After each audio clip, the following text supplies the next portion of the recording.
Costume கூட நீங்க வந்து மேட்சிங்கா போட்டிருந்தீங்கல்ல, பேஸ்டல் அதான் தீம். இவங்க தான். எல்லாமே ஃப்ளூக் தான்டா உண்மையா இல்ல இல்ல, எல்லாமே இவங்க பக்கா பிளான் பண்ணி இவர் தான் பண்ணுவாங்க. மெஷர்மெண்ட்டே இல்லாம நான் ட்ரெஸ் ரெடி பண்ணேன். ம். அப்படிதான் எல்லாமே நடந்ததே தவிர எதுவுமே பிளான்டு கிடையாது. பட் எங்களுக்கு எப்படியுமே எங்க லைஃப் டிராவலே அப்படிதான். நார்மலா நாங்க எதுவுமே பிளான் பண்ற மாதிரி நடக்காது. ம். தானா எல்லாம் அமையும். ஆனா அது பெர்ஃபெக்ட்டா இருக்கும். Okay. அப்படிதான் எல்லாமே. எங்களோட மேரேஜ்ல இருந்து பாப்பால இருந்து இந்த ரீசனா நேம் செரிமனி பண்ணோம். அது எல்லாமே அப்படிதான்.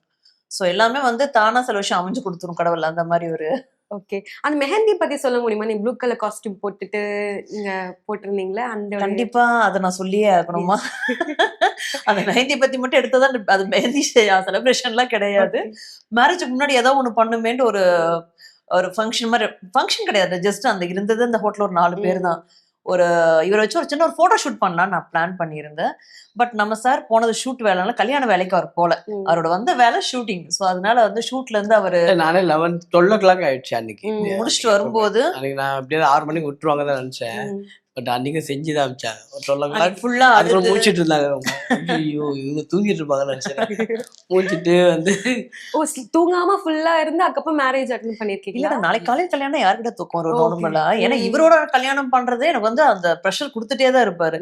ஏன்னா நைட் ஷூட் முடிஞ்சு அன்னைக்கு ஒரு நாள் போட்டோக்காக ரிக்வஸ்ட் பண்ண 10க்காவது வாங்கன்ட்டு. எப்பவும் போல ஃபுல்லா கிளிசரின் எல்லாம் போட்டு அழுது கண்ணெல்லாம் வீங்கி நைட் 12:30 தான் வந்து ரீச் ஆறாரு. அப்புறம் வந்து இப்படி எட்டி பார்த்தாரு. என்ன பார்த்தா ஷாக். ஓ நம்ம தூங்கலையா? சரி பாவம்ட்டு எனக்காக திரும்ப கொஞ்சம் ஃப்ரெஷ் எல்லாம் ஆயிட்டு வந்து ஒரு 4-5 பிக்ஸ் எல்லாம் கொடுத்து அப்படி எடுத்ததுதான் அந்த இது. இப்ப எல்லாரும் கதை கதையா சொன்ன மாதிரி எங்ககிட்ட ஹிஸ்டரியே இல்லை. எங்க ஹிஸ்டரி எல்லாமே டிஃப்ரெண்டா இருக்கும்.